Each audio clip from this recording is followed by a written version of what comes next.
What's up, guys? John here. The big story in 2025 and 2026, even to 2027, will be insurance, because you have $2.7 trillion worth of commercial loans that are coming due. We're still looking at $2 to $2.5 trillion of mortgages being done this year. That something should be done because there are so many commercial real estate loans. And many of these loans will not be able to get refinanced, they will not get renewed, and they'll be going back to the banks. And many investors, developers, they're going to lose everything. Their shareholders will end up losing the money. And some are opting in to fire. Some are opting into arson, some are opting into bankruptcy, some are, taking different choices. But many of them do not have the capacity to walk through to the other side of this storm, and they have to make a tough decision. Now, I'm at what I would say is a crime scene, because there's cops out front. They have the entire street marked off. They have the fire department that's coming consistently here. They have the fire chief coming investigating. It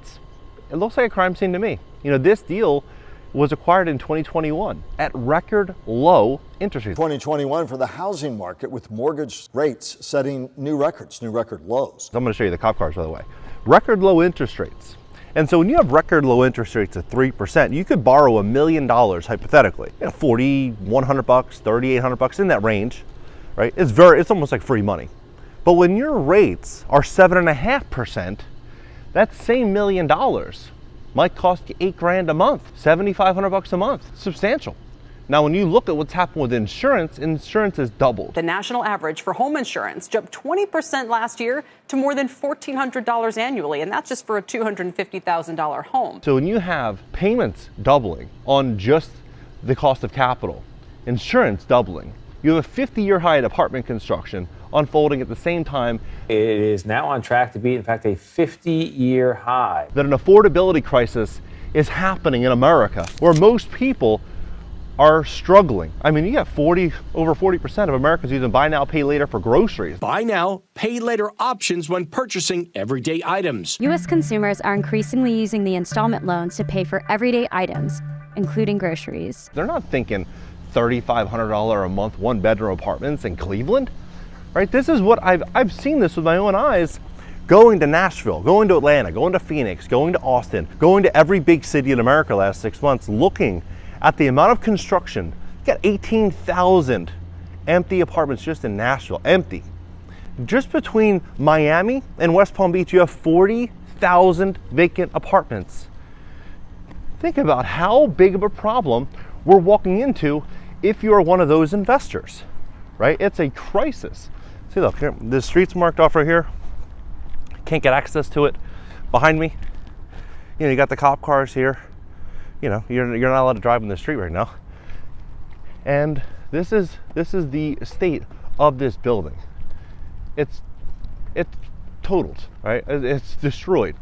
It's basically land value, or less than land value, because the cost just to demolish and get everything off of this plot of land will be millions of dollars. Like, it's going to be so expensive. Now you have to ask yourself, though, what are the odds? If you were an insurance adjuster, or you work for an insurance company, and this just finished construction right now in this cycle, this economic cycle, and they didn't rent any of these units, and they paid an arm and a leg for debt service, what are the odds that this just happened?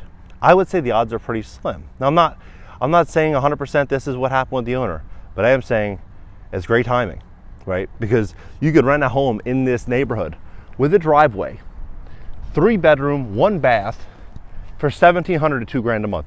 Full-fledged, beautiful house, right? You could go a quarter mile away, $1,450, right? $1,500. Or you could spend $3,000 to be on a busy street next to a Wendy's. No one's doing it. No one's going to do that. And so when you have this situation like this, look at that. You just have to ask yourself, how many more investors are going to be making this decision and going through this? I would say a lot. Just from now until the end of 2025, you're looking at $1 trillion worth of multifamily real estate debt. $1 trillion. The entire, commercial real estate market as a whole is a $20 trillion market. So just multifamily, not factoring in for office, is $1 trillion this year. The next 2 years from now until 2027, you're looking at $2.7 trillion. You know, over 10% of the entire market has to refinance.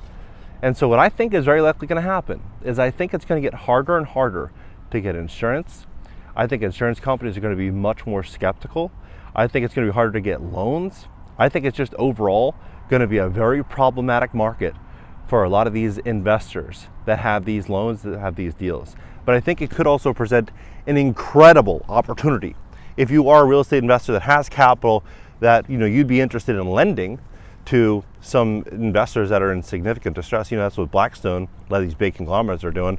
They're prepping to, you know, be that helping hand. They're going to be lending money, and I'm sure, you know, first position on a lot of these properties at substantial interest rates, knowing that a good chunk of them aren't going to be able to make good on debt service, and they're going to be able to acquire these properties at a very low cost basis. Like, we can almost promise that's what's going to happen. Now, you know for a fact that something happened here, right? Because there'd be no way that there'd be cop cars here, the entire street marked off, if, you know, this just was a coincidental fire. And when you see this scale on the other side here of how big this problem is, this layout of the fire, how it just followed the entire track of the building, there's just the odds of this happening organically, I would say almost close to zero. I'd say almost close to zero. I'll go this way and I'll show you over here. Now, here's what I think the big opportunity is here in the next couple of years. Either you have a lot of money that you want to lend, and you want to find people, that real estate investors that need access to liquidity, and you want to lend on these great assets. That's what, you know, a lot of these institutions are going to do. Second is you want to bet on affordability. If you're not going to lend, you want to bet on affordability, investing in properties that are affordable, that people can actually afford to live in. And three, and I've said this multiple times, you want to invest in your own business, and you want to find ways to scale up your own income, active income, so you can invest. Because you know for sure the last couple of years, everything, you know, 2021 until I would say last year, everything was about getting 10x returns, and, you know, the party is never over, and you know, there's going to be so much opportunity, you know, now and in the future. As this starts to kind of fade away, people are going to need to get rid of things that they can't afford to hold on to. And in many cases, it's going to be that second home, it's going to be that vacation home, it's going to be that luxury car, it's going to be all these things. And if you have active income and you have investments, and look at this, you're going to be able, you'll be better positioned to take advantage of the opportunity, right? They say, the old saying is true, that money is made when there's blood in the streets. There's blood in the streets. And there's a guy on Twitter, I'm not going to mention his name, I feel bad, because you know, he's a real estate investor on the West Coast, and he had a lot of debt service. He was unable to handle it, and he ended up, you know, it's a tragic situation.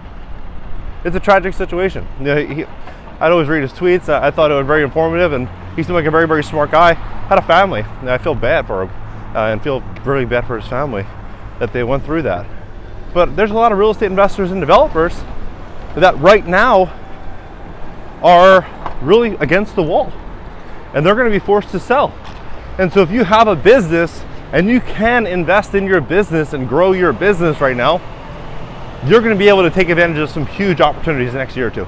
Like, there's just no way. Insurance is going to price so many people out of their homes. Banks are going to be so difficult. It's going to be so difficult to get these commercial and multifamily loans compared to what it was a couple of years ago. You know, I'm not saying you got to go out there and buy a $50 million building, but you might be able to get a great deal on a 10 unit, 20 unit. You know, maybe you have a couple friends that are successful. And they say that people are a combination of the people around them. So if you have other friends that are successful and do well, maybe you guys throw money together and do a deal, pick up a distressed opportunity, do forced appreciation, and maybe you guys refinance or sell, and, you know, get a nice profit. Right? There's going to be a lot of opportunities. Look at this. The building is still all the way over here. I can imagine how much money the insurance company would lose if they paid out on this. And they're going to have forensics here, I can promise you, if they haven't already. Because What are the odds? What are the odds that it goes from here, perfectly encompasses the entire building from both sides, from here to both sides, and it's been snowing the last couple weeks. So as this has all been happening, it's been snowing outside, yet it's still just ripping ablaze. I don't know. I'd be skeptical if I were the insurance company of this situation. Very skeptical. But I promise you, this is going to be the new normal. I see on TikTok, and I've seen this like the last year or so. Anytime that there's like some major event, whether it be in Florida or in California, people are saying that, oh, if you leave your car there, that you'll get paid out. You won't have to make good on your loan. Like, people will do desperate things. Desperate times create desperate people, or desperate people rather create desperate times that create sad situations for the people that are lending money and the insurance companies that are supporting these assets, that then trickles down to everybody else, that they want to hold on to their properties, they want to take care of their properties, they want to be good and fulfill on their obligations on that loan, right? All it takes is a few percentage of people to wreck a great thing for everybody. And I know many people say, look, John, insurance is not a great thing. Insurance is a horrible thing because the costs have, they doubled, tripled in my area the last 5-10 years. I get it. But if you have a significant amount of people that are gonna have tragic situations like this, just imagine what this is gonna do to everybody's rates on everything, right? I think that a lot of people that are buying 3 caps and 4 cap deals the last couple of years are walking into a world of hurt right now. So investing heavily again in your people, in your business, getting your cash flow up, getting out of consumer rate debt, positioning yourself for the greatest wealth building opportunity is, I believe, the best path forward for yourself and your family the next couple of years. Because there are just going to be so many desperate people. There's going to be so many financial institutions and banks looking to offload inventory, tax lien sales, foreclosures. You're going to start seeing everything. Divorce sales. People are going to need to get rid of assets. They're going to need to get rid of it because real income is softening. The cost of debt service is ballooning. The job market's falling apart. It's all equating to a major opportunity inside of real estate and inside of our economy for smart and savvy real estate investors and entrepreneurs. What do you think about this situation? What do you think about this building? You think that building was just coincidental, that it just happened to the entire building, burned down during a snowstorm? Could be.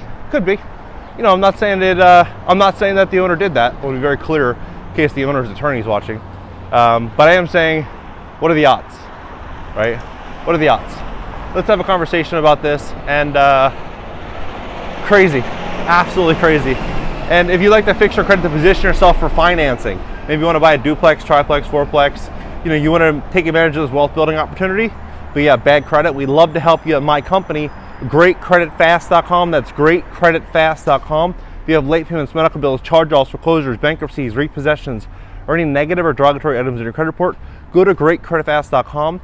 And if you have $100,000 or more that you're thinking about investing in affordable real estate, which I think is the big opportunity the next couple of years, affordable real estate, we'd love to help you. I'm investing in Cleveland.